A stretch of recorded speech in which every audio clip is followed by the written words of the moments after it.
The troop worked both sides of the river, seeking the easiest route. Rich and Carl moved down the north side, as Devin and Zeke were on the south side of the river. From opposite banks of the river, Rich and Devin's eyes met as both turned to get a last glance of the abandoned camp. Rich's feet slipped as he labored over the slide debris just under the tree line. Carl adjusted his pack to center and tighten it for the long journey. Devin followed a previous journey's track at the water's edge while Zeke disappeared, then reappeared around large boulders downriver. No one spoke for several hours as they trekked on. From time to time, Zeke would bustle around each of the three as they climbed, slid, and crawled downstream. Zeke darted back and forth across the river, over clumps of boulders and occasional fallen tree bridges. Most of the time, Zeke was out of sight as he explored this way and that, burning more energy than any of the troop possessed. Up, over, and around large boulders, the size of small houses, they worked their way downriver. A thunderous continual roar of water, crashing ever downward, played tricks on their minds. At times it seems that Devin could hear, with great precision, every whining and screeching note of Led Zeppelin's When Levee Breaks. The band must be just around the next bend. Who the hell paid to have them come all the way out here and play? It doesn't stop. It keeps going. Then, just the roar. Then, there it goes again. Where the hell is the dog? Devin shouted back at Rich. We're not going back for that damn dog. He better show up soon. Rich acted like he didn't hear all of what Devin just said and glanced back upriver quizzically in a pretend attempt to understand what might have been said. The troop kept moving, in and out, up and over, around and sometimes back again. In and out of the water, they pressed on, wherever one could place a foot, moving downriver. Bend after bend, the crashing thunder roared. The water passing them would reach the Rubicon long before they would.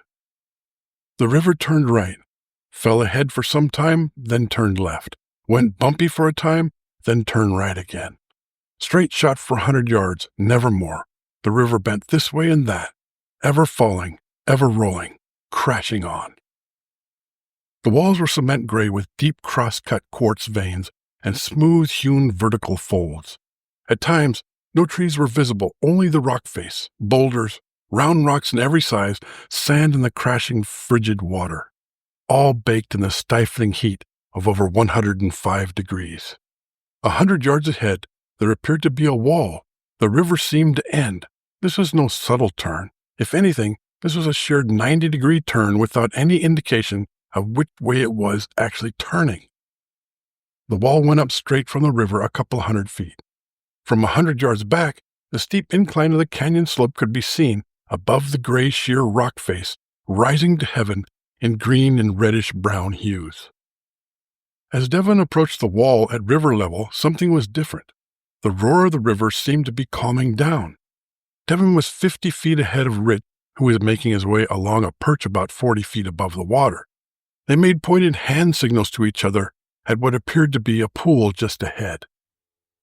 Man, that must be deep, Devin shouted over the roar now behind him, knowing that no one heard his words. Rich let out a whistle facing upriver while gesturing with his arms as if he were coaxing a plane onto the deck of an aircraft carrier. Upriver on the opposite side, Carl and Zeke were wading through a small side eddy, working their way behind Devin. Zeke keyed on the whistle and lit out across the white water toward Rich.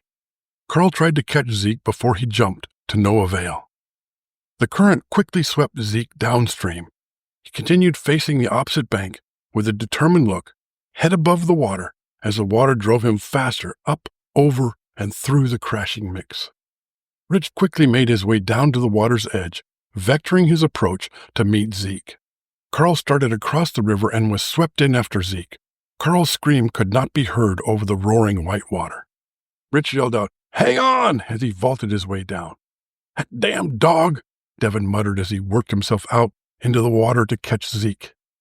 Zeke popped over a large rock washed with foaming water, and then disappeared between two protruding boulders into deeper water 10 feet in front of Devin. Devin lunged toward the spot, driving downward with all the force he could muster. Carl finally landed a handhold after several moments of rude buffeting through the undulating current. Rich contorted over a smooth rock the size of a couch, shot out his hand to Carl, and pulled him out of the water. Zeke's eyes were wide open, mouth shut tight, small bubbles dribbling from his nostrils as he thrashed all four legs in a helpless paddle several feet underwater. Devin got hold of Zeke's back leg as he rolled alongside him in the underwater current. Devin had not unloaded the canteen belt, the clips, and the Tech-9 before he jumped in after Zeke.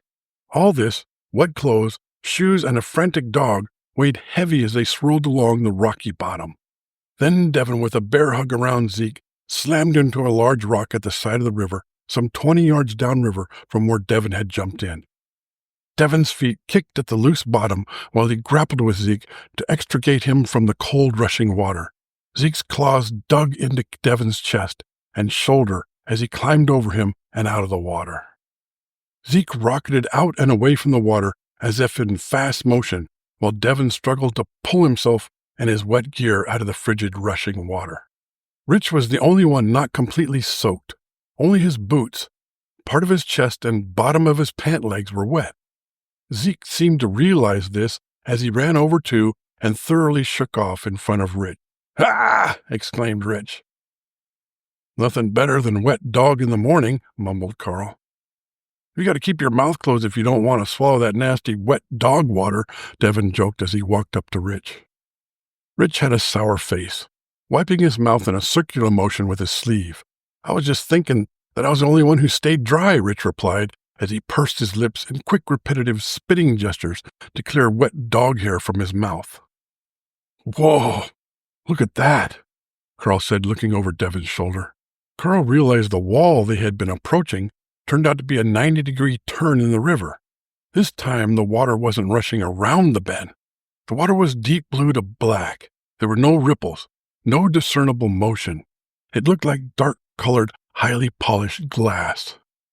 "Let's get a closer look," Devin said as he rebuttoned his shirt. Zeke had started to backtrack upriver while the troop worked their way to the turn in the river. The banks fell away and transitioned to sheer cliffs 200 feet straight up on both sides of the river around the corner. Rich and Devin attempted to crawl out to the furthest point on an overhanging boulder positioned in the corner of the turn. Carl ascended the cliff face above the rock they were on, looking for another way around. It looked like a giant hallway, 12 feet wide, 150 feet long, 200 feet high, and only the blue sky could be seen above it. No trees were visible from the hallway. The water was deeper than could be seen. The dark blue hue of the edges turned silky black in the middle. The water seemed to be at rest. There was no discernible movement. The roar of the Whitewater upriver was muffled and distant. There was a rumble at the end of the hallway that sounded like a space shuttle launch in the distance. "There's something serious at the other end of this," Devin said. Devin and Rich worked their way over to the ledge that Carl was on. All three climbed along the base of the hallway toward the far side, the side that moments earlier appeared to be a wall. There was very little foothold to walk along, less than the width of the palm of one's hand. The ledge went up at a steep angle, and the three of them were soon 25 feet above the quiet, motionless water. Carl started to lower himself down a ladder-like series of ripples in the rock face as it transitioned through the 90-degree turn at the beginning of the hallway. "Be careful, Carl," Rich said. "Stay out of the water. I don't think it's actually not moving." "It sounds like a really big waterfall at the end of this thing," said Devin. "By the sound of it, a lot of water is moving toward it." "Throw something in," Carl said as he paused his ascent of the ledge. Rich and Devin looked about for something that would float. The rock face was clean of any debris. Rich fumbled for and crunched a lone, hard, tan-colored leaf in a fold of the rock face. He pitched the leaf fragments toward the water. Nothing of the leaf made it into the water. Each piece cascaded down to lodge in ripples of the rock below them. Several small rocks skipped into the water behind them as Zeke scurried to join them. No, don't!" exclaimed Carl. "No!" shouted Rich as Devin snatched Zeke and tossed him into the water. Zeke hit the water about 3 feet from the edge and submerged out of clear sight. He popped back up in a moment 20 feet farther downriver and quickly shot down the hallway. In less than 10 seconds, he disappeared over the far edge. "What the hell did you do that for, you heartless bastard?" shouted Rich. "I can't believe you. What if we didn't have a dog? Would you throw me in?" Carl said in dismay. "Calm down," Devin said. "He's probably okay." "We're not going in there," Rich barked. "We'll never survive. Even if Zeke's okay, we'll never see him again. There's no way I'm going in there." "What? You think we're going back up river?" Devin said. "Even if we could make it back to camp by nightfall, we won't make it up the hill to beat Carter. We already decided that we can't go back up the slide with the tailings." "The tailings aren't worth our lives," Rich said in disgust. "They weren't worth Zeke's life either." "Zeke is okay. He's probably wondering what's taken us so long," Devin replied. "Look, we'll still stand a better chance of going downriver. We're probably only a couple of miles from the Rubicon now. We have to keep going." "Why the hell did you throw that dog in?" Carl demanded. "There's got to be something around here that we could have tested the current with." "He would not have followed us after we jumped in," said Devin. "If I hadn't thrown him in first, we would be leaving him behind right here. He's okay, you'll see." With sour faces, the troop went silent as they individually assessed how they would make it through the hallway alive. Jammed in a large fold of the rock face, another 30 feet downriver and 20 feet above the deep blue water, was a single naked log, looking like driftwood. The log was about 10 feet long and 18 inches across. It was tapered slightly from one end to the other, with evidence of violent breakage at both ends. No branches remained on the smooth exterior of its well-polished skin. "Hey, how about that log?" Devin said. "We'll need something to stop us from going over the falls." "Yeah, we need something to keep us from sinking to the bottom with these packs," Rich replied. The log was long enough to span the width of the waterfall. If they could land it across the falls, it would act as a temporary dam and provide them with a way to prevent them from shooting over the waterfall as soon as they reached it. They did not know how far of a drop the water fell and could not risk being swept over. It was the only reasonable means to get past this obstacle. There was no apparent route to the log on Carl's path. Carl scanned the rock face ahead of him and climbed down farther to determine a possible way. Rich attempted to find a way to the log along the palm-width ledge he was on. Devin started back upriver, along the ledge, scanning the rock face above, looking for another route. The rock wall might not have proven to be a challenge to professional climbers, but to Rich and Carl, with backpacks full of tailings, and Devin carrying the Tech-9 and ammo, this could be life-threatening. Most of the ripples in the rock face ran in a more vertical direction, with few footholds for the heavily laden troop. There were no flying insects, no birds, and no wind. The rock face was hot to the touch, as the sun beat on it for many hours of the day. The heat was oppressive. Sweat fell from Rich's face in large drops as he labored over the course. Only moments out of the frigid water, Devin and Carl's outer clothing was nearly dry. Underwear and shoes stayed wet. Water squeezed out of every step from the troop's shoes. Sand ground between the hem of each man's wet underwear and the tender skin it was supposed to protect. Carl worked his way along the face of the cliff to a point below the log. He was unable to find any footholds that would get him up to the log. The ledge he stood on was significantly larger than most of the footholds along the rock face. It was about 2 feet wide, 2.5 feet long, and nearly horizontal. It was a comfortable perch just 5 or 6 feet above the water's edge. There was no sense in trying to go back. This was a good place to assist in the lowering of the log to the water once the others had got it into place above him. Carl sat down with his backpack firmly set against the wall, hands on his knees, dangling his feet over the edge, gazing into the black water. Rich, while continuing along the thin upward cut in the rock, found an intersecting fold that ran in a 45-degree angle back upriver. He successfully negotiated the awkward turn, fumbled with arms stretched out wide for handholds with the side of his face pressed against the hot rock. Devin climbed back upriver more than 50 yards to a point where he could double back on the slope to gain access to the top of the escarpment. He worked his way up to the ledge above the rock face, where soil and pine needles rested on steep slopes hundreds of feet above the water. The dull roar of the river below him was interrupted from time to time by the buzzing of huge horseflies around his face as they planned their attack on his flesh. The flies would bite chunks of flesh from his face and expose parts of his arms. Blood ran freely from the wounds, spattering in the dust at his feet. Devin inched to the edge of the cliff to peer over the precipice and determine his proximity to the log and the others. He was still more than 100 feet from being above the log. The slope shot skyward from this point on. If he climbed to a position on the cliff's edge directly above the log, he would be about 200 feet above it. Each man carried a length of 50-foot rope that would be of no use to Devin in climbing down from directly above the log. He looked down the hallway, hoping to see what was at the other end. From 100 feet above the water, at the back of the hallway, little could be learned of the opposite end. A heavy mist rose through the treetops, visible just over the water as it fell away at the other end. Rich let out a piercing whistle in an attempt to gain Devin's attention. Devin once again leaned over the ledge and whistled back to Rich. Rich strained to look back over his shoulder to locate from whence the muted return whistle came, as he expected Devin to be somewhere above him. Too far to communicate with voice, Rich gestured with his free hand to a ledge that was now visible to him. The ledge seemed to lead to the log from some 20 feet above Rich's position. Devin waved back that he understood and began to visually trace the ledge back towards his perch on the ledge. There was no way to access the ledge from the top of the cliff except to climb down a rope more than 20 feet below. Even then, it wasn't guaranteed that the ledge would be navigable all the way to the log, as some of the way was obscured from Devin's view by a jutting rock. Devin looked around for a place to tie off his rope for the descent.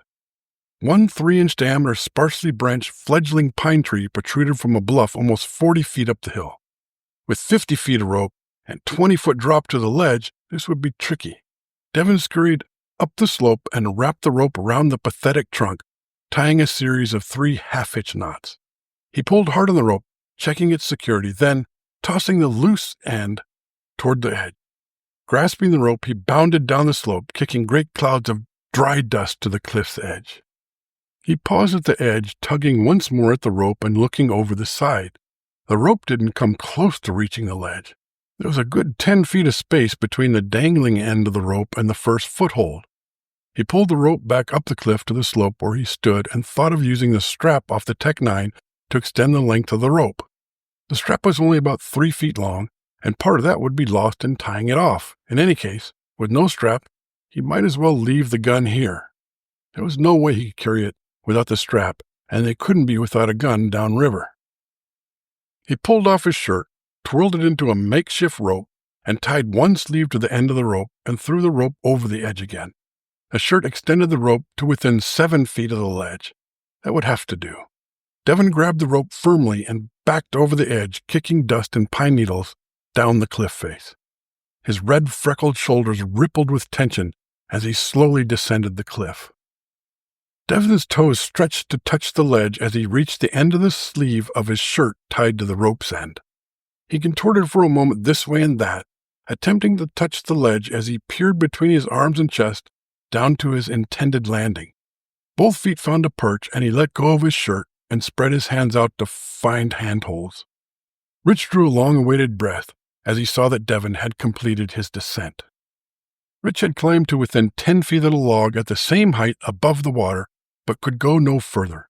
He looked on as Devin negotiated the rock ledge that led down to the log. "Take your time, you'll be all right," Rich said to Devin as he passed over the top of his position working to the log. "Rich, toss me your rope," Devin asked as he stepped onto the log. Rich pulled the rope from his pack and tossed it to Devin. Devin tied one end of the rope to the middle of the log and tossed the other down to Carl. "Hang on to it, Carl," Devin said. "Don't let it go. We won't get another chance." "You better step back a little, Carl," Rich said. "You don't want that log landing on your head." Carl shimmied his way back along the ledge, out of the way. Devin squatted at the far end of the log and grabbed the jagged edge with one hand, shaking it to determine how it was lodged. The log teetered with the first shake. "Be careful," Rich shouted. "This is going to be easier than I thought," said Devin as he looped the rope around the end of the log and tied it off. Devin thrust up with his legs, one hand on the cliff face, the other grasping a large splinter on the end of the log. The log tipped up to about 40 degrees and started to slide out of the ledge. The rope slid through Carl's hands as the log shot away from him toward the water. "Hang on, Carl!" shouted Rich. Whoosh! The log nosed into the water with a trailing splash. It bobbed from end to end and quickly started downriver. Carl leaned back and tightened the rope to bring the log to a thud against the cliff face at water level.